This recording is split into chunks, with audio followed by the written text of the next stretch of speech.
to another edition of the No Further Comments podcast, aka the NFC. I'm your co-host Alex Meacham. Now normally we have Glenn Riley and our super producer Mario Doremus here, but they're not here today. Glenn recently saw the movie Black Panther, and he decided he wanted to go on a vacation to the kingdom of Wakanda, wherever that is. Mario, now, if you listen to our last podcast, you know that Mario is a huge Scooby-Doo fan. And he thinks that Shaggy, the other character, one of the main characters in Scooby-Doo, was a huge, he had huge involvement in Scooby-Doo and the whole crew solving a lot of the mysteries. Yeah. So Mario is out right now trying to figure out how many mysteries Shaggy actually solved in his brilliant detective work. So those two are out, but to no fear, we have a special guest that's come and join me, and he's gonna definitely hold it down today. Yeah, I got you. Since Glenn is in Wakanda and Mario's looking for Shaggy or whatever he's doing. Today, our special guest is Clifford Brown. Can I call you Cliff? Yeah, you can call me whatever you want. He is from Holly Springs, Mississippi. Went to Marion University in Indianapolis where he won an NAIA championship. And he was a Mr. Do-It-All. I mean, he was like the triple-double of football. And we're going to talk about that a little bit later. Then he gave a try at the NFL, I think, which is a very interesting story and a lot of things young people need to hear as far as your pursuit for a dream. Most recently, he started Clifford Brown Performance. Yes, sir. Like to bring in and welcome Cliff Brown. What's up, man? What's happening, man? Thank you for having me. Absolutely, man. Glad to have you here. You have your Cincinnati Reds hat on. I respect that. Got it on. Got it on. I'm a guy from Holly Springs, Mississippi, rocking the Reds hat. Are you truly a Reds fan, or are you just rocking that as respect to the Natty? Respect to the Natty. All right. And red's my favorite color, so. There you go. I'm with it. Okay. Let's talk about Holly Springs. Yes. Small town? The biggest, yeah, that's small. The biggest small town in America? Yeah. Shouts out to Holly Springs, Mississippi. But yeah, it's a small town. It's we got 8 or 9 restaurants. No disrespect to nobody back home. We got a few stoplights, and that's about it. People riding horses and just chilling out. People riding horses? Yeah. And talk to me about that. Like you could literally be walking down the street and somebody come by. Yeah, somebody's gonna be up on the square, probably just riding a horse. And that's normal. Yeah, it'd be like, oh man, Rick's up there with the horse. That's why traffic's moving so slow. Now you don't see that here. Nah, not at all. See Rick come by. Nah, Rick ain't coming. Rick ain't here. You miss that? Sometimes. Yeah. I like to go back and visit, man, because it teaches me my roots, takes me back grounded. You know, you jump city to city, you see a lot of people running around doing a lot of things, and you realize when you go there, some people don't even have Wi-Fi. So you get all the way back to, like what's important. What year is it in Holly Springs right now? Like seriously, what year is it? It's 18, but they haven't caught up. It's more like a 2008 vibe. So what y'all was on in 2008, yeah. Wow. So Facebook's big down there. Like everybody's just jumping on Facebook. So that's fascinating to me because I'm so interested in growing up in the Midwest. Mm-hmm. It's so interesting to learn about other cultures and other areas of the country, like the South. Right. The South has its own particular vibe. The East Coast has its own vibe. Yeah. The West, just imagine. But before the show started here, we were talking about Biggie and Pac. Right. And what it would be like to grow up during the time in which Biggie's coming out. There's all these rappers on the East Coast. Pac's doing his thing out in Cali. Yeah. And then you've got the South. I've just always been intrigued. I need to, at some point later in life when things get established, I would love to do a tour of the country, man, and go to these. And Holly Springs will have to be one of those. Yes, you will stop in Holly Springs. So we're not far away from Memphis, so you can enjoy Memphis. That's where we got to go for everything. Okay. Holly Springs, once you get there, man, I'm telling you, it's night and day. Oh, man. So who's the most famous person to come out of Holly Springs? Me. I like that. I was hoping that was the answer. My grandmother is from Lucedale, Mississippi. South. Yep. She talked to me one time about Lucedale, Mississippi, just briefly. She passed away, Cliff, at 104 years old. Whew. A couple years ago. She lived to 104. There we go. Her recipe for life is so different than like she would drink wine and eat a whole jar of jelly through the course of a day. That was like her key. And she had to have her glass of wine and had to have a jar of jelly. Something it's like that. And that's like, maybe that's the reason she lived long, or maybe it was just, I think it had to do a lot with her vibe. Right. You know, she had this very positive, love Right. everybody vibe. But she talked about Loosedale, and back to my point earlier about just different pockets of the country and just how different life is than even the Midwest. And it was fascinating because Loosedale's like the furthest place south, I think, in Mississippi. Yeah. That's all the way down there. Yeah, definitely. Yeah. So when I stop in Holly Springs, I'm going to go down to Loosedale. Just take 55 straight on down there. 55. 55 take you straight on down to Okay. south part of Mississippi. Now, can I ride a horse down, or I got to go ahead? I mean, how much time you got on your hands? I'll tell Rick to get you a horse. You'll be good. Yeah, holler at Rick for me, man. Rick's my guy, Slick Rick. So there's somebody that's come out of Holly Springs that is pretty famous, and especially his contributions or maybe his influence to the hip hop community, and that is Sly Johnson. You ever heard of Sly Johnson? Nah, not familiar with Sly. All right. Sly is a very popular at I don't know what year it was, the 70s, a blues and soul singer. He's not super famous, maybe like, a B.B. King or a Barry White type of blues soul singer, but he had a song called Different Strokes. And not to be confused with the TV show, Different Strokes, but or their theme song. But his song Different Strokes was sampled by a lot of hip hop artists. Most notably, Jay-Z and Kanye West off the Watch the Throne album, a song called The Joy, in which they sampled Different Strokes, and apparently they sampled it illegally. Right. And so they're in a big lawsuit battle, and I'm not sure if it's been concluded or there was a payout, but so, man, Jay-Z, Kanye, you got Jay-Z's probably, we'll talk about this later, but the greatest rapper of all time. Don't at me. don't. Kanye, who's probably the most polarizing hip hop artist. Would you agree with that? Yeah, I'm gonna agree with that. Right now, and they're sampling Sly Johnson from Holly Springs, Mississippi. Legendary. See? They had to. Absolutely. They had to. We're gonna tie this whole thing back around at the end. It's Right. all gonna come together. So two questions. Who is your favorite rapper right now?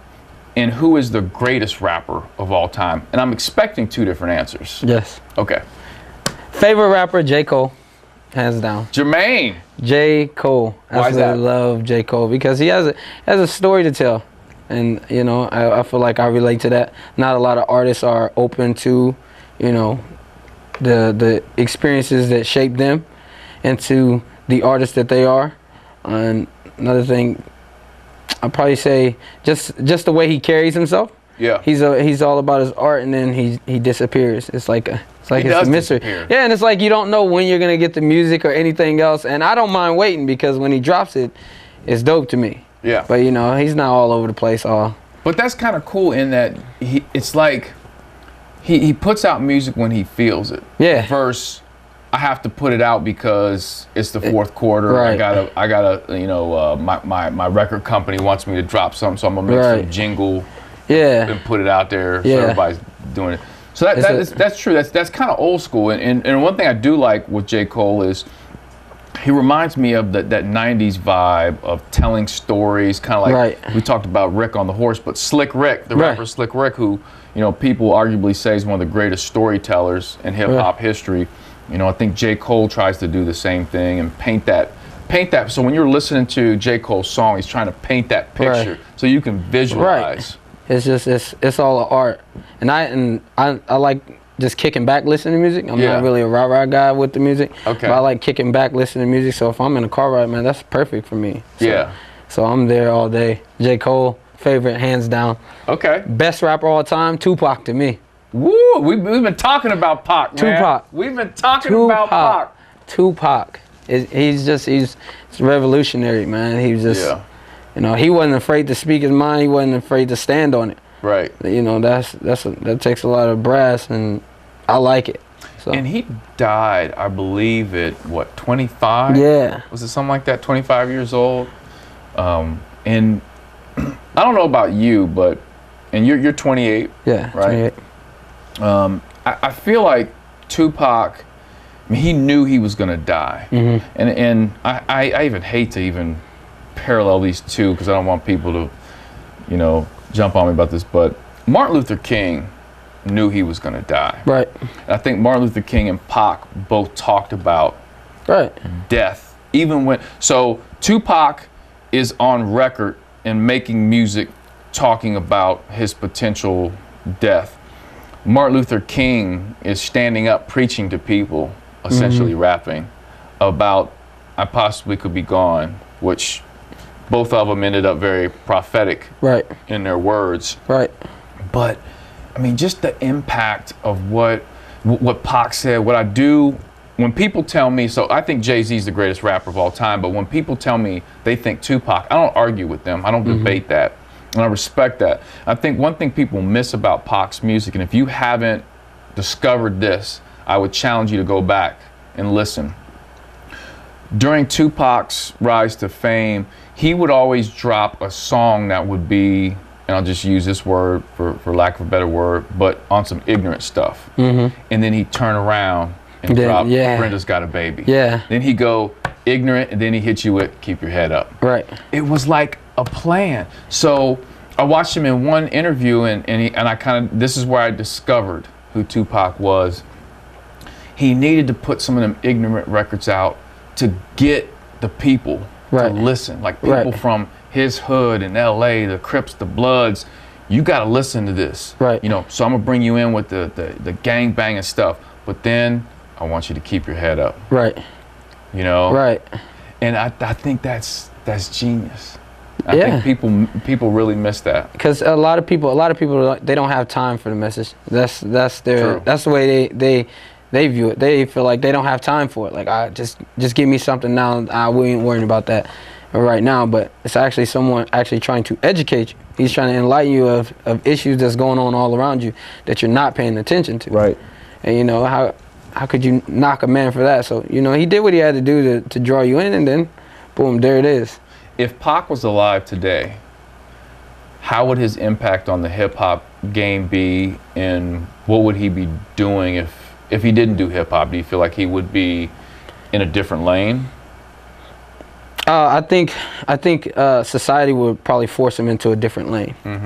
I mean, you look at it, someone who stood up and tried to do something, to bring awareness, Colin Kaepernick. It's literally forcing him into something else, away from football. Like, football is what he was known for and everything else, but now since the NFL hasn't accepted him, it is what it is. They can take it however they want. But they forced him into that role. I feel like Tupac would probably be the same, and he wouldn't care, because it's all about impact. A person like that, it's about impact. It's not about popularity, and that's one of the biggest things I feel like would have kind of shaded him away. And I think he would have adapted well. He would have made that a new thing. Like, that would have been the new popular thing. So that's. I agree. I think he'd have been an activist for sure. Yeah, absolutely. Right. He just had that. It just had that feeling, and music was the thing that got him his stage to be an activist. Kind of like, I don't think Kaepernick. I don't think his goal was to be an activist. Nah. It was to be a football player, but he just wouldn't be quiet about the issue, or just let it die. And that's what the Now does, in my opinion. I feel like that's what the Now does. Like, if it's not the way they say, or they view you as this, and this is what your job is, you can't be this person, or you can't do that. And so it'll force you into another thing, and you just got to be strong-willed and accept however it is. But I mean, Pac would have definitely been. He would have been one of the ones out to shape this world, absolutely. For sure. So we're going to use that to transition into what we call the stat game. Now, this is episode number 44, and what we do is, normally we take a stat that has to do with the number episode we're on. So we look at number 44. But in this case, we're going to intertwine two games that we've done in the past. One is the stat game, and the other is the jersey game. So we used to play this game called the jersey game. So whatever episode we were on, if it was number 23, that's the Jordan episode. I should have been there. I know, right? Right? So we're going to intertwine the two. So this is episode 44. This is the stat/jersey game, okay? I'm going to talk about a player right now who is a baseball player. was a baseball player. And quite possibly the hat you're wearing is the team he probably had his most glory for. Wasn't the only team he played for. So just to go through a couple stats of this player. This pro baseball player is a 2-time All-Star, World Series champ, 3-time Gold Glove winner, 2-time Silver Slugger, the Roberto Clemente Award winner, and he is in the Cincinnati Reds Hall of Fame. He wore number 44. My favorite Cincinnati Red of all time. Like when people think of the most popular, probably Reds player, who this player isn't, but that would probably be Pete Rose, right? Pete Rose. And this is not Pete Rose, but this player is by far my favorite player of all time. Have a clue. Not deep rooted in the Cincinnati baseball history. You're going to learn today. So, this gentleman is from Los Angeles, California, born and raised.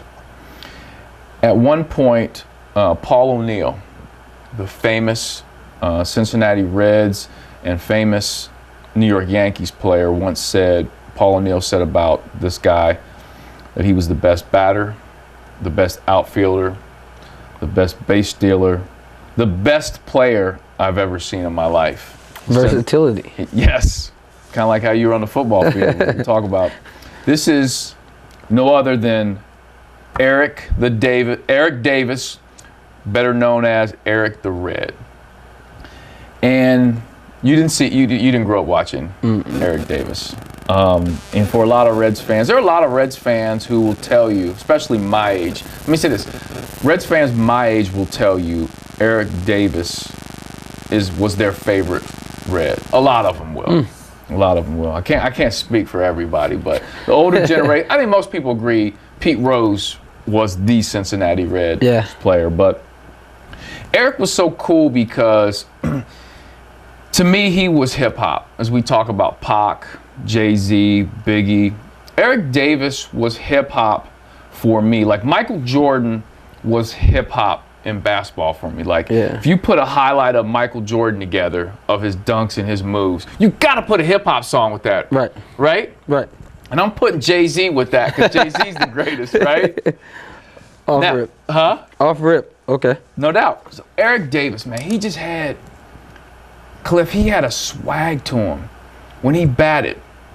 So myself, everybody in my neighborhood, people that I played baseball with, there was a point in which everyone tried to bat like Eric Davis. You know, he kind of leaned back and he would twirl the bat like this, and then that pitch would come in, and then last second, wow, he'd snapped up, ball's gone. And for someone that's young, not a very good baseball player like myself and my friends, that stance didn't work too well for us. Our hand speed wasn't good enough. Our fast twitch muscle wasn't to that level. So the dope thing about it was, like Michael Jordan, only Michael Jordan could do Michael Jordan dunks. Right. Right? Only Eric Davis could do that batting style. The way he played in the field was crazy. The way he flagged down, just like routine catches, just were dope. Just smooth. Smooth. There's a rap group called Eric B. and Rakim. Rakim, who I personally think is one of the great rappers of all time. One of the few rappers I feel that was 5 to 10 years ahead of his time during his time. Yeah. And that didn't happen a lot during hip hop, where someone was like way ahead of their time. You know, Rakim, KRS-One, guys like that I believe were. But I always looked at Eric Davis, the baseball player, like Rakim, the rapper. Like, to me, if I was to have Eric Davis highlight, Rakim would be. He's going straight to Eric. Oh, for Rakim. sure. Okay. For sure. Now, are you hip to Eric B. and Rakim? Yeah. Okay, good. I had to gotta make sure, man. I make sure. So what I want to talk about is, we talked about Holly Springs and you ending up at Marian University. Yeah. To play football and going in there, and obviously you were very versatile in what you could do on the field. Talk a little bit about your experience being a college football player, what it was like, and as you go through that journey with us here, when you're finishing up, your mind state when you finish it at Marian, your mind state of what's next. So it was different. I had a great time at Marian, and Indy was good to me. That was the first time that I really stepped outside of Mississippi on my own. Kind of leaving all my family behind. And Rick? Yeah, Rick with the horse? I left the horses, left Rick. My sisters were back home. My mother, my father were back home, and it was just something I wanted to do to kind of experience the world. So, kind of knocked out two birds with one stone. I was like, all right, I get to leave Mississippi, and and I get to play football and pursue an education. So it was cool. I had a great time there early on. Adapting to the collegiate speed of the game was really no issue to me. I played kick return, punt return, running back, receiver, so and I had a track background, so speed was never an issue for me. But just kind of learning the game and developing in the game. Had great success freshman year, sophomore year. We were undefeated, lost right before the national championship game. But junior year, we actually ended up winning the national championship game. So your sophomore season, you lost. Yeah, we lost right before we went undefeated, and then we lost right before the national championship. Okay. So it was a heartbreak. Junior year, you guys bounced back. Yeah, you that's like when you strap in and you go after. Junior year was great. Yeah. I had a great personal junior season. Okay. Team obviously had success, personal accolades. I did everything the team needed me to do. Some games I was out at receiver. Some games I was in the backfield. Some games, every game I was kick returning, punt returning. It's just a matter of whatever they needed me to do. I was there for it and just try to show up and perform. So everything went great. Won. And then after that, it's you lock into senior mode. And that's every athlete, whether high school or collegiate. Every senior has the same mind frame. This is my last go round at it. I'm about to kill it so I can move on. Yep.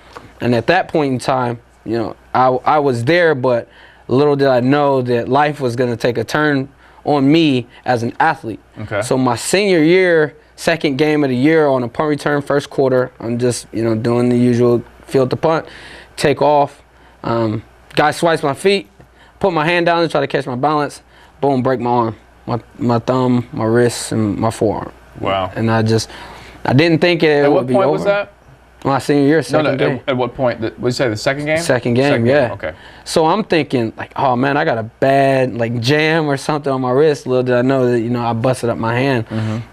And I always thought, the doctors told me that, the surgery would take a while to heal, but at no point in time did I ever think that I would miss the entire year. Yeah. I was that delusional with it. Right. So I did end up missing my senior year, and it kind of threw me into a panic because I'm like, ain't your senior year is supposed to be your best year? Sure. And, So, your junior year should have been your senior year, right? It should have been my senior year. And I was kind of confused by the whole thing, like, okay, I missed my senior year. Now what do I do? Like, what does my future hold? Like, I want to go to the pros. What's next for me? And then from there, it just all kind of started spiraling into a point where I had to learn to develop as a man and not just an athlete. So it got crazy. So let's talk about this. So you're a collegiate athlete, and one of the things right now that's going on with college sports, there's a lot of conversation about should athletes be paid. Now, you've been there. I played college basketball, you played college football, so I think we have in some ways a unique perspective on this. Do you think college athletes should be paid? Yes. Why? Because they're providing a service for the university, and the university gets paid off of it. Millions. Big business. Yes. You know what I mean? It doesn't matter what level you're at. They get paid for that. Right. I mean, just a little backstory of Marian, how the football program was created. So our 5th year of existence was the year that we won the national championship. So 4 years prior, Marian University never even had a football program before. Wow. They actually developed the football program. They brought on Ted Karras, the head coach, great man. He brought football to the university to save the university because they were going into debt. Well, football brings money. Sports bring money. And so football actually saved that university. Sure. Just so happened that we won it in 5 years of existence. Wow. So, I mean, no matter what the level is. You were part of saving a university. Something like it. So they should cut me a check. Mm-hmm. They should That alone. They should cut me a That check. alone, And all of us. Cut all of us a check. Pay us all. No doubt. But yeah, I mean, it's big business. I mean, these universities are making millions of dollars. I don't see why not off of an athlete and their talents. Pay them. So, and let's. I'm going to play devil's advocate a little bit. You know, people like, your education is enough. So if you look at the value of an athlete who's getting a free education, so if you're on scholarship for 4 years, the education you're receiving is obviously worth a lot, and you've got kids that are going to school who end up in debt. Not student athletes, but just students who go for 4.5, 5 years, whatever it takes them to get out, and then they go out in the real world and they're paying off debt for years. And so the devil's advocate is, well, you're getting a free education. That's essentially getting you paid. That should be enough. But is it enough? Nah, it's not. I mean, you gotta think they're still driving money to that university. Okay. I mean, the universities, colleges, man, they're the sharks. Like, they're charging all that money for people just to be able to get an education. I mean, they're literally not even giving you a chance before you get a chance, because you got everything that you're gonna make. You gotta turn around. You gotta pay it all back. Right. So. Right. You know, and as athletes, I mean, you're providing a service that makes millions of dollars. Just no different than someone getting an academic scholarship. Someone that's getting an academic scholarship, they still have the ability to work and do everything else. Mm-hmm.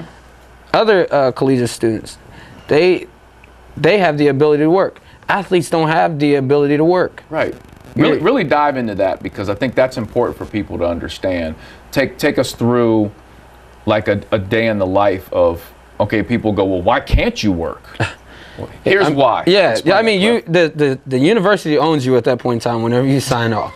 True. You're property of, boom, athletics. Sure. They don't want you to make any money. You can't do anything else on the side or anything else. And another big story was, you see like the guy from Florida State, the kicker that did the YouTube videos and stuff. Okay. And he was like making money off a YouTube channel. He just did funny videos. I don't know the guy's name, but I've seen his funny videos, and they're kind of funny. He was just doing YouTube videos on the side, nothing to do with it. But NCAA told him he couldn't do it because he was making money. Yeah. So it's like, what? This kid just wants to make some money. Sure. Sure. You know, and make funny videos. He just happened to get paid for them. A regular student could do that. Yeah, a regular student could. Right. This dude's not interfering with a scholarship or anything else, but they say, hey, you're under scholarship, you can't do anything else, so they own you. And when you're there, I mean, you're up at 5 or 6 o'clock in the morning for college football. It's been 5 or 6 o'clock in the morning.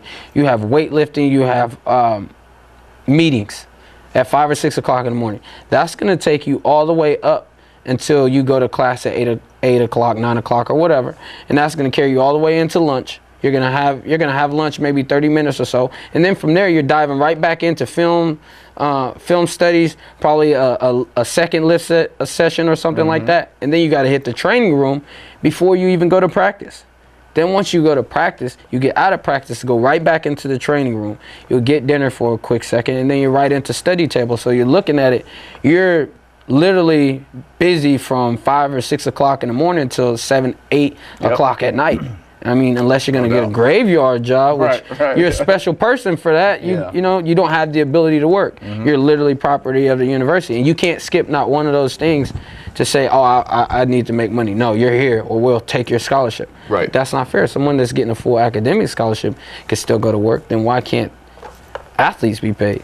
Now, how do we now then balance out who gets paid what? So if you're at Duke University versus, let's say, Belmont, all right, obviously two different programs, and I'm speaking specifically basketball-wise. How do you then pay a player who, Marvin Bagley at Duke, who's one of the best players, versus Tyler Haddon, who's at Belmont, and he's definitely, you know, one of the best players there, a good player there. How do you balance out who gets paid what? I leave that up to the university.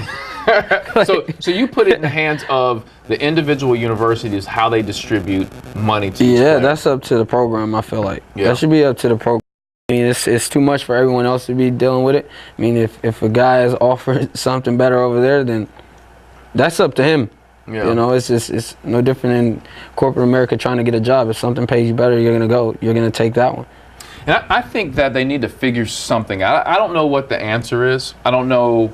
I agree with you. I think players need to be paid for the reasons that you said. Yeah. How they're paid, what they're paid. I'm not smart enough to figure that out. Yeah. Like you said, they need to figure that out. But something does need to change. Right. Something does need to be put in place. And specifically for basketball, I mean, the NCAA created the one and done, where they're renting these players out and doing that. Right. I mean, the kid wants to go, he doesn't want to go to college. And I'm a college graduate, so I'm not saying that anything's it's not right or wrong, however they feel, but they want to pursue their dream. They want to go play. If the professional sports feel as if they're ready to play, and I wouldn't say football so much, but basketball feels like they're ready to play, let them go. If the NBA takes him, take him. If you want to go to college, go. Now, there's a difference between a one and done with basketball than you'd feel with football. Absolutely. And that being what? College football, I mean, it's very necessary to go to college and at least learn the game as far as football, because it's a because of the physicality of the game. Right. I mean, that is a combat sport. It's like a car crash out there. Sure. And if you're not, that's not for everybody. I mean, you get top prospects that go out there, collegiate prospects that get out there in the pros and they can't adapt. Mm-hmm. You know, the first 3 years, either they're going to figure it out and they'll become something, or they'll disappear. You know, because they never adapt to the game. It is a different monster out there. Yep. At least on football.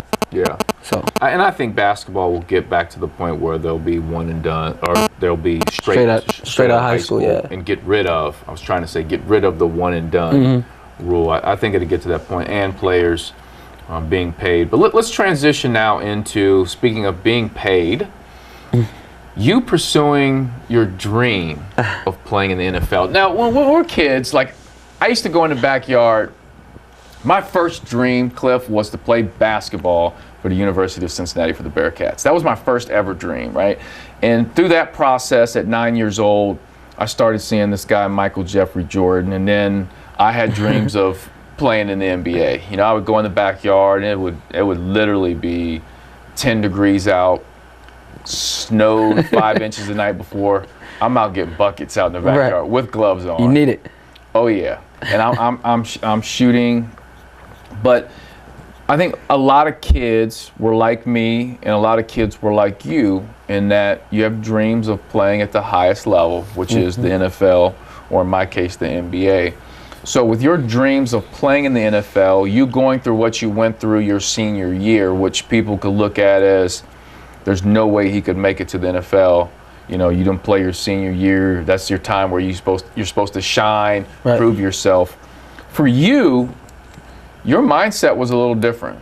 Yeah. And your path to even get a look at the NFL was probably unconventional. Would you agree with that? Absolutely. So take us through that process of at least trying to put yourself in position to get a look at the NFL. So, like you said, your senior year is the year that you're banking on for everything to come full circle for you.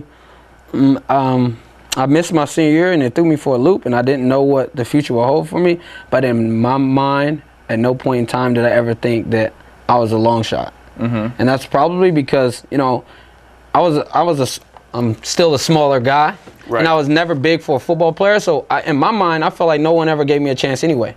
So why not? Yeah. You know, so that was my mind frame. So even whenever I found out I was going to miss my senior year and it was over for me, at no point in time did I ever think that I was out of it. I was like, I've been out of it anyway. No one was ever going to give me a chance from go. So I sat out the first year. I missed my senior year, and I sat out my draft class. So I missed the draft class, which, you know, that's the time where you're supposed to be drafting everything else. And I'm like, I got to rehab, get my arm back right, and then I could take a swing at this thing. Well, I went in for the next draft class.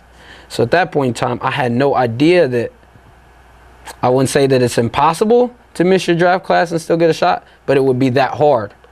And so I went to extreme measures, man, to get Do you think it was better that you didn't know? Yeah, I think so. Okay. I think so, because, I mean, it would have deterred you from? Maybe. Okay. Maybe. Nah, I would have still took it on. Okay. Knowing me, I would have still took it on. But it gave me a little more grit, waking up every day not knowing. but I knew I was working towards something. Yeah. So every single day, I mean, I didn't have a facility to train at. I didn't. One guy that helped me out, Tavio Henson, he helped me out to kind of teach me. I had a friend, Jaquan Patilla, who helped me out a little bit, train me and everything. But I didn't have like what most guys have, where they go to this beautiful facility out in LA or Florida, and they go down there and train. And I stay right there in Indianapolis because that's where I went to college and everything else. And at that time, I didn't have access to a gym or anything else. So I'm literally out in parking lots and stuff working out. I'm trying to get in Planet Fitnesses. I'm trying to do anything to lift weights. And, you know, I just basically started training myself at that point in time. What'd you do in the parking lot? I would run a 40. I would just like see a landmark, like, yeah, I'm gonna run from pillar to pillar as fast as I can. No measurement. No exact measurement. Nah, I walk it off. Yeah. I walk it off like, man, that's 41 of my steps is a 40, and I know it. Right. So in my mind, I thought I was right anyway. So you're running 40s in the parking lot? Yeah, I'm running 40s in the parking lot. People walking by. Yeah, like, yeah, this dude's weird. Like, this dude is strange. Like, if I could see myself now, like, in the car, like, what is dude doing? I mean, I wouldn't have that perspective because I'd be like, oh, that's me all over again. Yeah, yeah. But I'd be like, man, that dude is strange, though. Like, he's just running as fast as he can. But you had the mindset that I'm gonna get to my dream by any means necessary. By any means. I mean, I didn't let the simple fact that I didn't have certain things hold me back from getting prepared. I was like, I'll get that later. Like, I'll get there. I'll get in the facility, but I got to be ready for it. Right. And so I started training myself and working with a few people that were helping me out and stuff. And at that point in time, I knew the NFL Combine was actually coming to Indianapolis, which is going on now. Like, everyone's showing up now. I saw that on TV. So everybody's showing up, and I'm like, oh, it's always in it's always in Indianapolis. Why is that? And so it's just tradition. Yeah. That it's been there that long, and they actually tried to move it the year that I was there. Really? Yeah. So they tried to move it, and I was like, oh no, you know. So. But it so worked out that you went to Marion. You're in Indianapolis. I was in Indianapolis. You're there. So it was the mecca of football, literally in my backyard. I was like, oh, I don't have to go to LA or anywhere else. Right. They're all coming here. So I crafted up with this business plan. Okay. To hire myself. And I had an agent, and I still took it upon myself to go out and, you know, just speak on my behalf, represent myself. So I came up, I made 100 DVDs and 100 business cards, like professional, like business cards. Okay. And I was literally walking outside of the NFL Combine because everyone had to go into the stadium. So I'm walking on the outside all the way around the stadium, handing out these of Lucas Oil. Handing out these DVDs with my business card inside of it. So members of like the Lions, the Vikings are walking by. Yeah, I was like, oh, I'm finna talk to all 32 teams. Right. And you know, and I'm literally just walking up to people, like people with a logo. I'm like, excuse me, sir, you work for the Jaguars? He's like, yeah. I'm like, hey, can I get 5 minutes of your time? And I'm just walking down the street. Did people give you the time, or some did, some didn't. Like, I ain't gonna say no, I'm not gonna point and throw any teams out there, but they took the DVDs and was like, nah, we're cool. And I've literally had to like watch people throw my DVDs on the ground. Man. Which it was heartbreaking to me. I'm like, yo, I'm out here, like, just give me a chance. And you know, to watch it go on the ground, like, you don't understand what I'm going through just for this opportunity. Yeah. So, you know, I was vulnerable, and that was one thing that, you know, I didn't mind showing. I just wanted a shot. So I'm literally walking around the combine, handing out DVDs, trying to get, you know, a few minutes of everyone's time, and just trying to get a shot. Like, yeah, give me a workout, check out my film, give me a call, something. And I just did that. I would literally get there at 6 o'clock in the morning, and I would stay because I went online to see the schedule. So I knew they had to be there by 7, so I would set up shop at 6 with my DVDs tucked inside of my Letterman jacket. And so I would just whip out one and give it to them. Yeah. And I'm pretty sure a few of them thought I had a gun. Like, it was inside my coat, and I'm walking up to you with a hand in the pocket, and like they're frightened. I'm like, nah, I got something for you. Yeah, so you talked about your favorite rapper right now being J. Cole. Yeah. There's similarities between how J. Cole got started with Jay-Z and approaching him, and that grassroots marketing piece. Right. And that's just something I felt like I needed to do. Yeah. Because it was right there. The opportunity was right for me, and I wanted it. Yeah. You know. You said you hired yourself. I hired myself. You believed in yourself. And I want to use that to transition and to talk about a sports Kardashian family that's out there right now, and that is the Ball family. Lonzo Ball, Melo Ball, Jello Ball, and of course, LeVar Ball. The LeVar Ball. The LeVar Ball. And I was thinking about what you're saying, what you were just talking about with your story and hiring yourself and how you're marketing.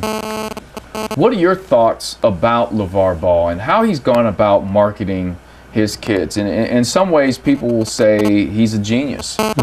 And me being one of those guys, because if you look at the airtime that he's managed to get on major networks, ESPN, FS1, CNN, Right. Fox News, like the major networks are covering this guy's every Right. word, every move. We know he's in Lithuania. I actually know when it snows in Lithuania because I'll see something of LeVar Ball walking down the street and it's snowing. Yeah. I never knew when it snowed in Lithuania. But what he's done marketing-wise and his promotion of his kids have been unconventional. Yeah. We've not. I wouldn't say we haven't seen anybody like LeVar Ball before. I think I have. You probably have seen dads like LeVar. Yeah. He's the first one to really have a camera and microphone Right. in him consistently. Right. Right. Do you agree with what he's doing, how he's going about doing it? I feel like he's extreme. Yeah. Sometimes he's extreme, but he has unbelievable confidence in his kids. You know, and there's nothing wrong with that. Every parent feels like their child can take on the world. And they should. Yeah, right. And so he's doing just that. He supports his son. Like I said, he's over the top sometimes with some of his statements. It's like, all right, you better wait and see. Yeah. But you know, he believes in his kids. He supports them. You can't knock that. You got a lot of kids with no fathers in their life, and now we're bashing a guy who's over the top and, you know, extremely proud of his kids. I can't be mad at him for that. Yeah, absolutely. How do you? So if you're Lonzo Ball and you're playing professionally, obviously he's playing with the Lakers. Let's just say that you're playing with the Detroit Lions. Barry Sanders is your Barry favorite player? Sanders, yes sir. So you're playing for the Detroit Lions, and let's say your dad is making all these comments, and he's getting a lot of the headlines more than you are. How do you feel about that? What do you say to him?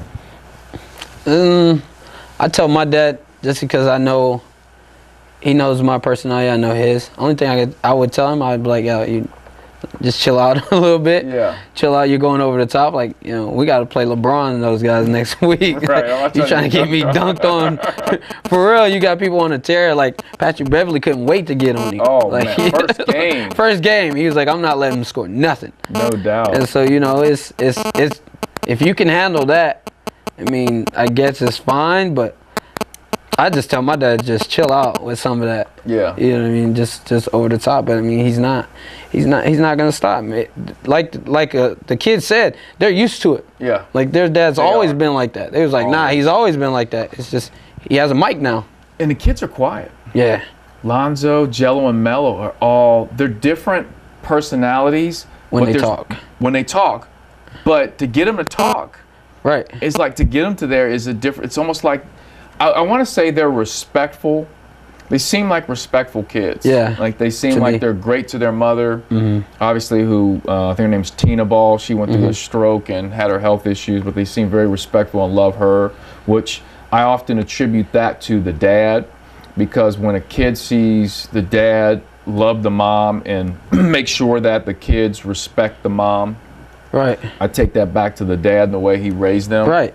So I think that's that. But he received, Yeah. LeVar Ball gets so much I criticism. don't Some like- is warranted. Yeah, I don't like how sometimes like they bash him and they're like, oh, you know, he yells at his kids, or, you know, like every father disciplines their child. Yeah. Like, you know, that's part of it. But you can't say just because he disciplines them that he's some monster. They try to paint him out to be a monster. I don't. Yeah, I'm not seeing the monster. I haven't seen it yet. And part of it is for you and I don't want to speak for you, but I'll say what I have to say and see if you agree with it. But, you know, I deal a lot in my business with parents and kids. Matter of fact, as we're getting ready to start this podcast, I'm walking in, talking to a parent on the phone about their kid, right? So I've seen this before. Yeah. Like LeVar Ball is nothing new to me. Yeah. So I've seen a lot of it. You've seen it in sports. Yes. I've played alongside of guys whose fathers were over the top like that. They want it more than them. Yes. It's like the father's trying to relive through them. Vicariously. But I grew up. My dad was my coach in high school. Oh, okay. Yeah, so I grew up. Your dad was the head coach. Yeah, my dad Holly was. Springs High School. So, track and football, he was the head coach. So I always played for him, ran for him. Oh man. And then I worked at KFC, and I worked for my mother. So I always seen him no matter where I was at. Wow. Yeah, I seen him every single day, all day. Then I see them both at home. Wow. So it was different. Wait, hold on. How was that? Because I know a lot of the kids that I deal with have an issue in that your parents will tell you at home, do your homework, clean your room, take out the trash. They're experts in the home area. Now, when you get outside of that, a lot of kids I deal with, they don't want to hear their dad tell them how to shoot a jump shot, how to run a route, because you're telling me to do all this stuff at home that you claim to be an expert about. Right. So how was that? You're getting it from all, and you got to go to work? And I had to go to work. Oh, man. At 16, I started working for my mother. Yeah. It was different because, like, I could never skip practice. I did it anyway. But he's like, where was you at? You couldn't be like, oh, I got to work today, coach. No. I'm gonna call your mama right now. We'd be at home. Was he at work? And, you know, I could never take off work. I'm like, I got to do something. Nah, it wasn't like that. So I was and I didn't mind it. Yeah. I didn't mind it because my parents weren't like that with me. Like, so, like, it wasn't bad. Like, my dad, like, a lot of people think that, like, your father would play favoritism towards you. Like, my dad developed me to be, like, this ultra competitive guy. Because I remember we would do something like we had what we called the fastest Hulk. And I know my boy is gonna love this. We had the fastest Hulk. Okay. Where it's a race off of the fastest guy on the team. Yep. Whole team's out there, you know, you got the community out there watching this stuff. And I actually won. I won. All right, my friend Marcel's gonna tell me I didn't win, but I won. Okay. But it was so close, my dad gave it to him, who's my best friend. Yeah. Just to irritate you. I wouldn't say to irritate me, but he, at that point in time, and I look at it, back then I was like, man, you just cheat me, you're trying to be hard on me. He was like, no, you got to understand that if you're not better than the competition, they're always going to roll with someone else. So I always made sure that if I won, I had to dominate. Yeah. So it just made me like clear cut, I'm the winner. So it made me ultra competitive to everything I do. I knew if my father would rob me of something, another man would rob me of something. Yeah. So unless you're hands down better. Yeah. So it wasn't like that everyone was like, oh man, you're only gonna play because your dad's the coach. My best friend that I'm talking about also started in front of me in high school. Yeah. My dad was like, you're gonna go play receiver then. He's just a bigger running back than you. So it was never like, wow. It was super different. That is different. But he never pushed me to be like, you need to be the star player and nothing else. He was like, nah, let the game come to you. If you don't love it, walk away. Yeah. And you know, even the times, I remember my senior year, I got like super frustrated one game. I like unripped my helmet, I slammed my helmet down. I was like, man, I'm done then. I'm just not gonna play. And he goes, guess what? If you walk out of this game right now and you quit and you don't ever play again, football's not gonna care. Like, no college is gonna care. The game's gonna continue on without you. Right. It's not gonna stop. It's not gonna stop. So then, you know, it was those teachings that my father gave me in sports. Why I didn't mind being around, because he was always trying to teach me how to be a man through the sport.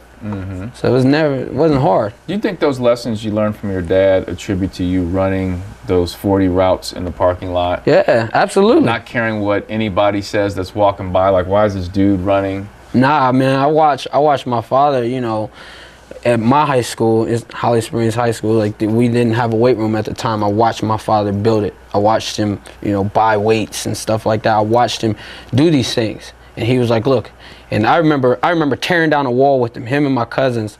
We're tearing down a wall to build a weight room. And I remember he turned to me one time and was like, if no one ever gives it to you, no one's going to hand it to you, do you make it for yourself? Mm-hmm. And so, you know, when I'm out there running 40s and stuff, it was like, look, no one's going to let me into their facility. No one's going to be excited to work with me or want to give me a chance. You got to make it for yourself. Yep. And that was a part of me hiring myself. I watched that growing up. Is he still the coach? Nah, he's not coaching. He's taking care of my nephew. He's enjoying being a grandfather right now. Awesome. And I have a niece and nephew, so he's loving being a grandfather. He retired from coaching. So. Okay, good. That's a good story. Yeah. So at the end of the day, just tell me why it didn't work out with NFL. I feel like God didn't want me to go there, and it sounds bad. I know it sounds bad, like the failures or the rejections actually always taught me something as a man, not an athlete. I wouldn't say that it didn't work out for me, because now I'm to a point in time where I'm happy with who I am, what I do, and stuff like that. But I'd say it was different. It was things that I needed to learn to pay it forward to people behind me. You know, you're always going to see the combine stories, the success stories, and people sit up there and they have a million of them. They're going to run them on ESPN, but my story was never told that route. You know what I mean? I was at the same combine. You have a guy literally sitting down there talking about how it was hard for him and how he succeeded. It was hard for me, and I didn't succeed at the sport. Sure. You know? Sure. And I think your message and your story is really cool for young people to hear and to take with them in their journey. And you know, we will have a bunch of young people that listen to this podcast, and I do want them to understand what you went through running in the parking lot, handing out your DVDs, doing everything possible, and still not reaching your dream. And still not get it. But that's not the end of the story. Right. And that's what kids have to remember. Right. A lot of these kids today are so embarrassed that I didn't reach my dream. I'm not running the parking lot. People are going to look at me, put me on Snapchat, and make fun of me. I always thought, man, if you did that to me, you'd be like, you never know who you was videotaping, or you never knew who was in your presence at the time. True. It just didn't. I didn't make excuses. Yeah. For myself. I couldn't allow that. If I was gonna see it, I had to see it all the way through. And the story actually even went viral too. So one of the guys, his name's Chris Perkins. The DVDs? Chris Perkins. He wrote it called Cliff Brown NFL Outsiders. So you know, he was outside. I ended up walking up to the guy because he had a Dolphins logo on. Okay. And when I walked up to him, I was like, "You work for the Dolphins?" He was like, "Yeah." And I was like, "Let me give you a DVD." He was like, "Nah, I don't work like that for the Dolphins." He's like, "But what are you doing?" I'm like, "I'm handing out DVDs, just trying to, get a shot." And he was like, "Hold on." He whips out his camera right there out of his bag and literally interviews me on the spot. Like, I'm standing outside in the freezing cold, like 7 o'clock in the morning, and he shoots this. And it went viral. And and like he posted it, and then some more people. I honestly thought he was joking, because he posted it and it went like to the Miami papers or Miami whatever's down there, and like people started seeing it, and I didn't see it. People started telling me about it. It was like, "Yo, great article. Like, what are you doing out there?" I'm like, "How'd you know I'm out here?" Because at the time, like, there was no Snapchat and nothing like that, so I'm not running around, capturing my content of how I'm out here struggling. This was 2015. Wow, that wasn't long ago. Yeah, it wasn't long ago at all. So I was out there. I wasn't focused on any of that. Yeah. I was just trying to make a dream work, and I wasn't afraid to fail in front of people though. That's the biggest thing that I want a lot of kids to see. You can't be afraid to fail in front of other people. Like, people only want to tell you stuff that makes them seem larger than life, or only tell you the good stuff. It's like, no, there's a recipe in failure. Sure. Because by me failing, I learned a lot as a man. Yeah. Yep. Well, Michael Jordan often talks about, and he had a commercial in regards to failure. Favorite commercial all time. The greatest. I am so glad we're the same. All You're time. talking about the one where he's walking in that tunnel and he's talking about all the shots he missed? Yes. Is that not the best? I literally was just driving 2 days ago, watching that on YouTube for no reason. So, listen, Claire, I am so glad we're on the same page with this. That commercial hit me at my age. At the time I watched it, I was a young kid. It hit me because the angle in which he took Most commercials are going to show highlights of dunks and all the fascinating things that kids want to see. I hit the game-winning shot. I scored my, 10,000 point, whatever. LeBron gets 8,000 assists last night or whatever it is. Right. But here is the greatest player of all time in a commercial trying to sell his shoes, talk about all his failures. Right. And he's talking as he gets out of his car. He's obviously going, and I'm going to do this for the audience. You obviously know the video, but I'm doing this for our audience so they can I'm going to paint the picture like J. Cole. He pulls up in his Maserati or whatever it is for the game in the game tunnel at the arena. I guess it was Chicago's arena at the time, United Center. Gets out of the car, and as he's walking past all the paparazzi taking pictures, he's got his suit and his trench coat on. Yeah. Just the I guess it would be the inner voice is talking, and he's talking about all his failures. I've missed 3,000 shots. I've missed, 50 game winners. I've dribbled the ball with my foot. And he talks about every failure. And as he opens that door to enter the arena, he says, and that's why I succeed. Exactly. Bro, when I saw that, game over. Give me the ball. Let me get my J's on. I'm going to hoop. Right. And like I said, there's a recipe in failure. And I don't want to jump onto this, but I always tell people, whenever they say, "Oh, LeBron's the greatest," I go, he's 3 for 5, 3 and 5 in the finals. And they instantly, "You're a hater, blah blah blah blah blah blah." And I go, look, he's failed before. Because they feel like LeBron has never done it wrong. I'm like, LeBron's missed a game winner before. And I just do it just to say, like, LeBron's missed a game winner before. They're like, man, you're a hater. I'm just like, of course he's failed before too. Like, right. People always magnify stuff and they don't want to speak about the failures. Quickly, my thing with LeBron is this. Like, I don't want to judge LeBron's career until he's finished. Like, you want to talk about LeBron being better than Jordan, talk to me when his career's finished. Don't talk to me now.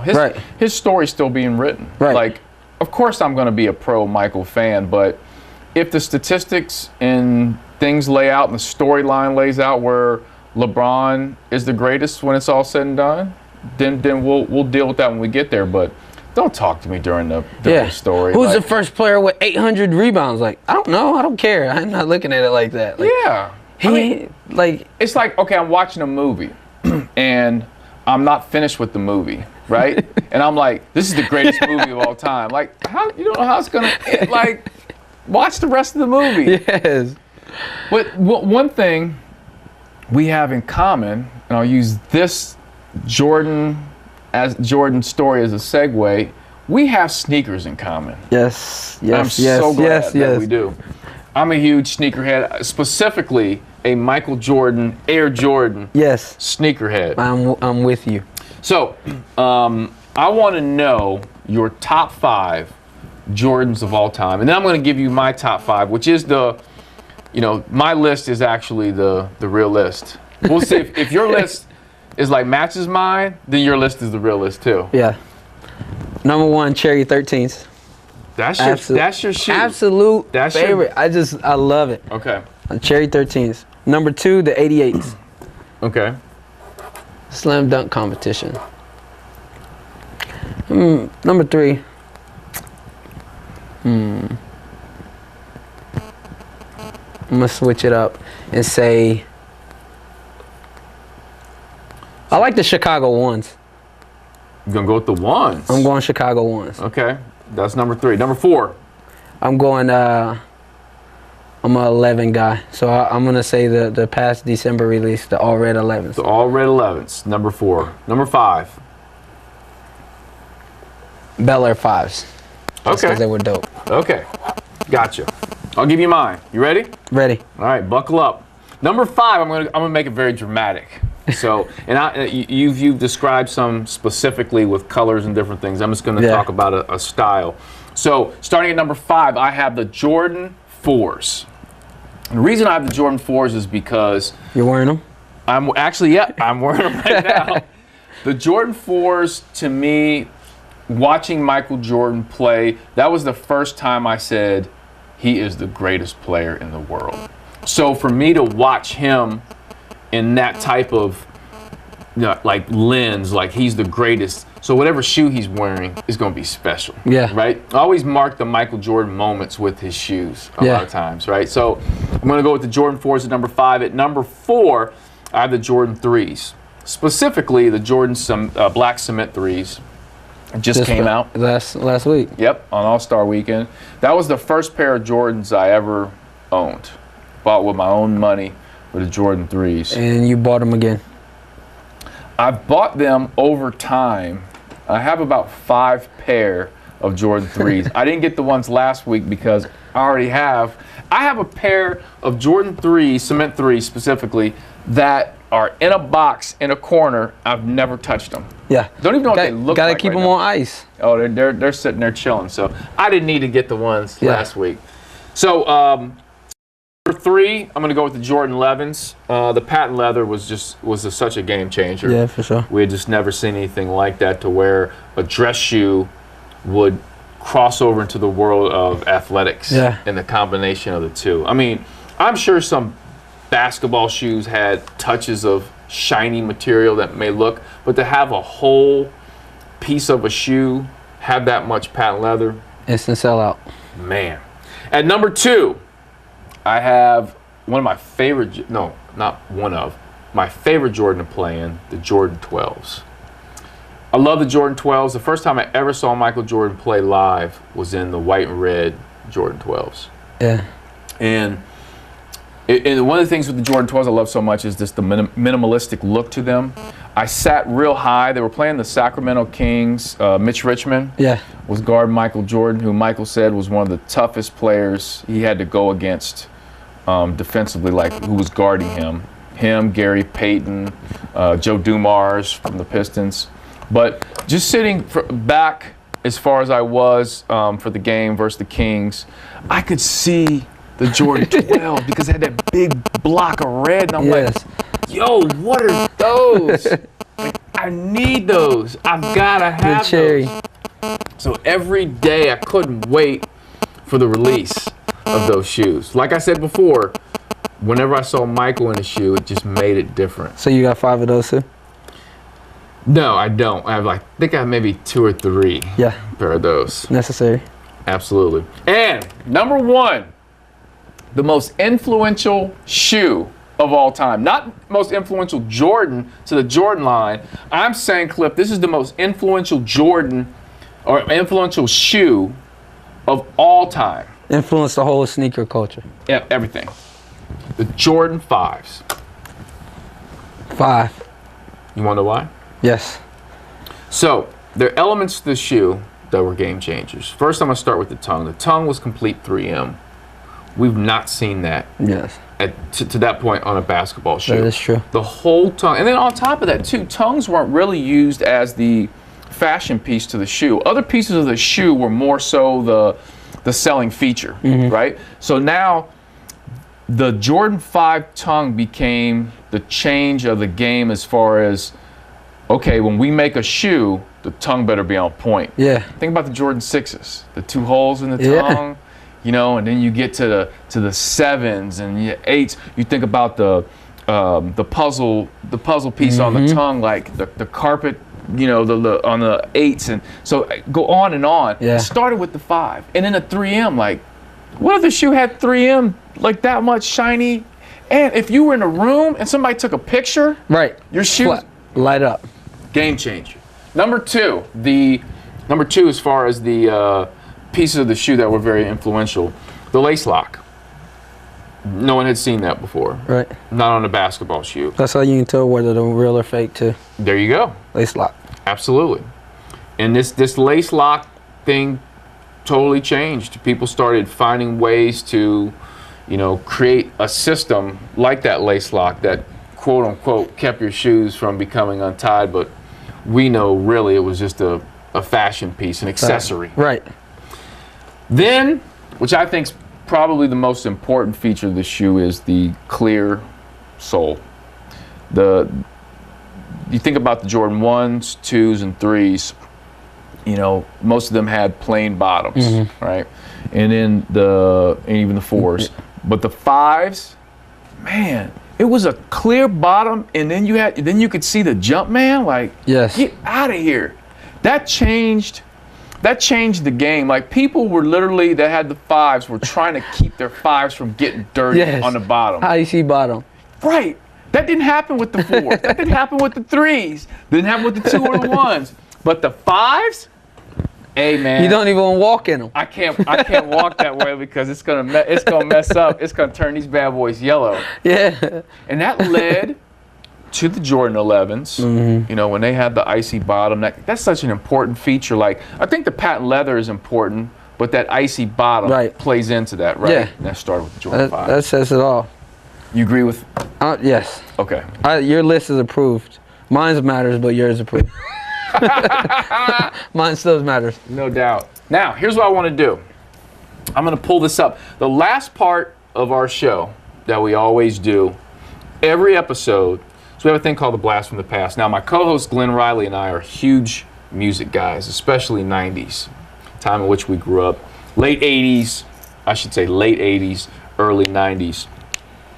And I want to tie in a hip-hop group to Holly Springs. One of, I'd say one of the most influential groups of all time, a very important group to hip hop.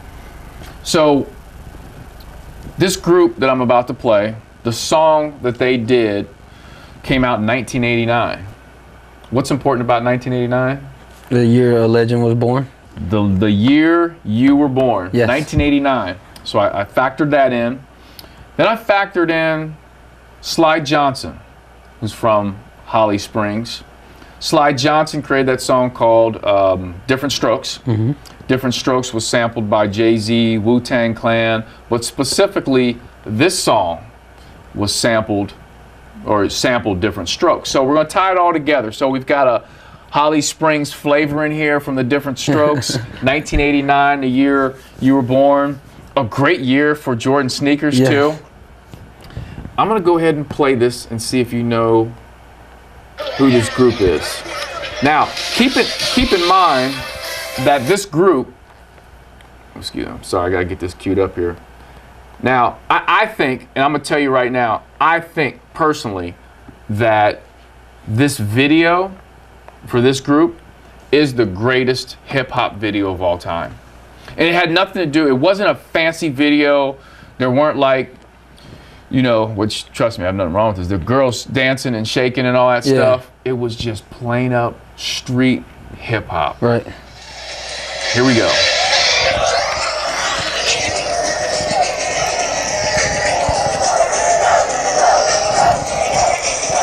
Love this video, man. What you think about this? Swag. Public Enemy, Fight the Power. Swag. We need to bring back the clock chains. The Flavor Flav. He's got like 5 clocks on right there. I need a clock chain like that. There's no flash about it or anything. Just out there speaking, and everybody's riding with them. This was great. It was like they just told a bunch of people to come out in New York City. I don't know if they were in Brooklyn or where they were, but they said, you know what, we're gonna take to the streets. We're gonna walk down the streets. And Fight the Power obviously was a political song, right, for what was going on at the time. But I thought what was so great about Public Enemy was you got a guy like Chuck D, who's the lead guy, and he was kind of like a brass, like he's like a speaker. Yeah. And he's talking like just straight knowledge. And then you got like a jester like Flavor Flav. He's got 8 clocks around his neck, high top fade, and he's wearing a top hat. The top hat. Just banging. He balanced it, right? Right. It's back to that Tupac. Right. You hit him with the ignorant song and you hit him with the knowledge. Revolutionary. Right? Revolutionary. They got something to say. Do you remember the song? Yes. I listened to it over time. Just learning about the culture.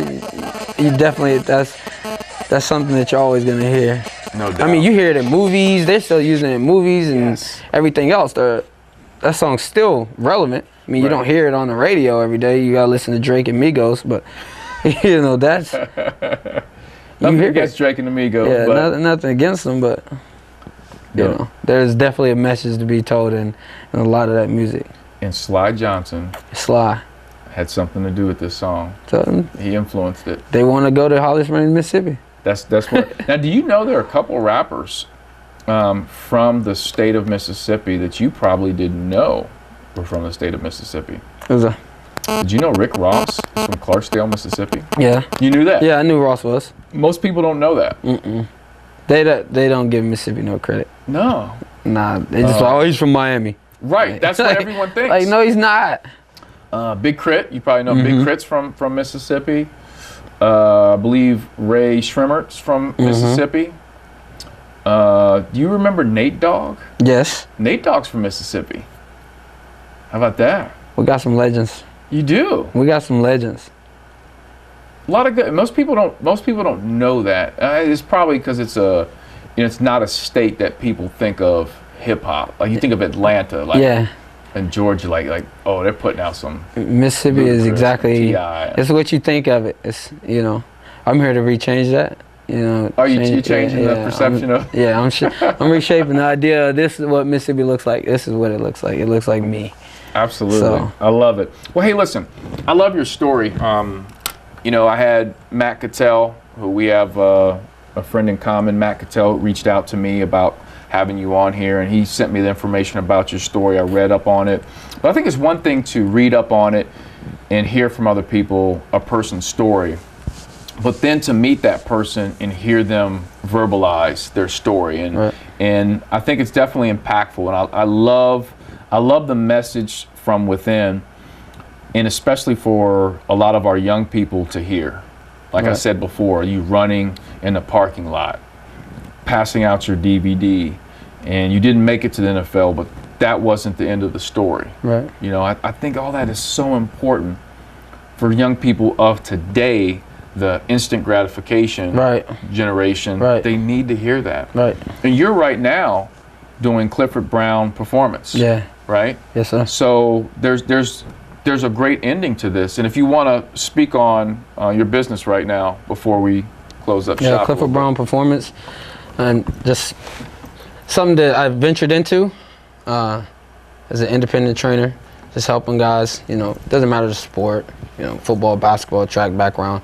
I want to be able to be of service to you to help you improve in your game, and also give you a piece of who I am through that. So a lot of people, whenever they come and work with me, I instantly grow an attachment to them. And that's only because I'm living through you at that point in time. Right. And me being who I am and giving you who I am, it's almost like me training myself. Yeah. Like you need this, you want this. Like you want this to end well for you, so you should go through this. Yep. In a controlled environment. So I just use training as something that I just try to be myself with every day and help athletes improve. So that's now you're dealing with all kind of athletes. You're dealing with football. You don't care if they play tennis, soccer, it doesn't badminton. Matter. It doesn't matter. From professional, high school, even general public. Because one thing that holds dear to me is health. Not the healthiest eater, and everybody knows that. But a lot of people, no. But I like to promote a healthy lifestyle. Yeah. And you still have to be active, and that's something that I even like to incorporate in my daily practice, where I'm working with someone who's not an athlete, like Gary Owen, comedian. Just help him stay in shape. Okay. Good for movies. Gary? Yeah. So. Yeah. It doesn't matter. I'm just here to help. Yeah. How's that working with him? He's a freak athlete. You being funny? No, he gets it in. He gets it in. I'm dead serious. He gets it in, and he goes hard. So, he's trimmed up a lot. That's good. He's trimmed up a lot. You still work with him? Yeah. Still working with him. So his Gary Owens. I don't know Gary. Obviously, he's a guy who's done well for himself. That's from Cincinnati. So I think a lot of people root for him to do well. He had a stylist for I don't know how many years, who died in a I think it was a motorcycle accident in the Clifton area, and he was I think he had just saw Gary the day before, dropped off some clothing and stuff like that, and then died the next day. But he was Gary's stylist. I grew up with the guy's name is Devin. I grew up with him. And Devin used to be a dancer in Cincinnati, like back in the day when Like, you remember Heavy D and the Boys and all that? Then they had backup dancers, Big Daddy Kane, who I talk about too much on our podcast. I'm a big Big Daddy Kane fan. His backup dancers, Scoop and Scrap and all that stuff. That was so big. And he was like a big dancer. Yeah. And we used to, everybody back in Cincinnati used to think they were the hottest dancer in the streets and have dance competitions. And, bring the cardboard out. Oh, for sure. For sure. And so, so Devin was his stylist. But I've always wanted to meet Gary and talk to him about Amazing Devin. guy. Yeah. Amazing guy. That's good. So you're working with all kind of people, and I think that's important. Right. You know, that you're willing to say, okay, yeah, I could just work with football folks because that's the lane I've been in, but I'm willing to venture out because I think I could help a lot of different type of people. Now, how can people get a hold of you? What's the easiest way? Via social media, Twitter, Instagram. Okay. Same handle. Why don't you shout it out? S_Brown25. S _ What's the S? Shad. Shad. So my mom calls me Shad.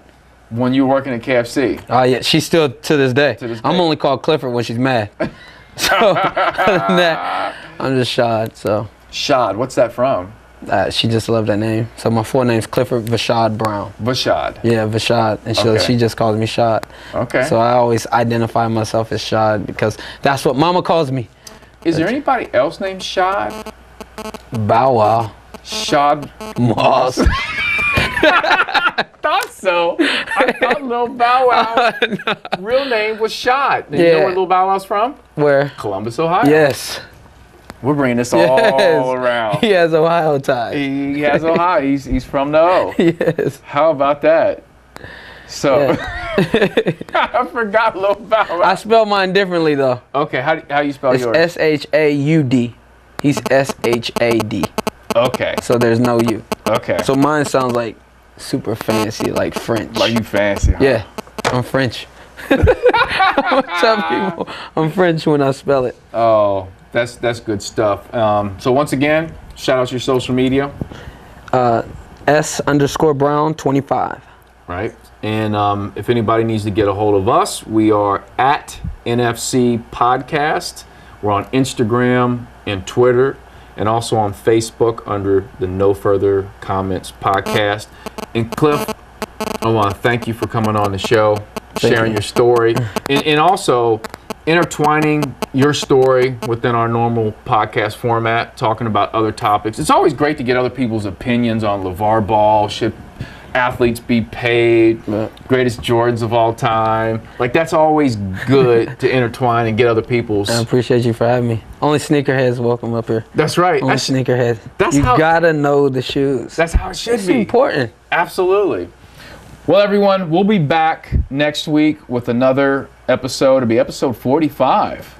What do you think, Cliff? You couldn't just wait until we should have had you on 45. I should have came back. The Jordan comeback. You might have to come back for the I'm doing that one podcast. too. I'm doing that one too. Man, we're going to have to find a good twist on that 45 podcast on how to make that. You got to have a sneakerhead. Yeah. They gotta have 150 plus or don't come up here. Right. Don't even show up if your sneaker game is not 150 plus.